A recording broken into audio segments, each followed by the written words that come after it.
Hey everyone, here's a helpful tip to help improve your home practice. Use the wall more. Here's a nice little exercise there where you use the wall to help improve your shoulder mobility. So step back and have your feet about a foot or so from the wall. Bend your knees and lean back into it.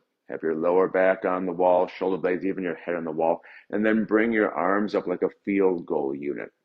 Now bring your elbows to your wrists on the wall. So your whole forearm on the wall, even your wrists.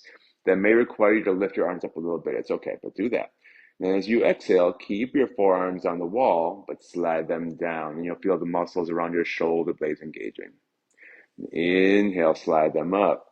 And again, exhale, slide them down. It's a really good exercise for your rotator cuffs as well. So let's do that maybe 10 times. Take a little rest and then do another couple sets. Do that every day and your shoulders will be happy. Have a great one.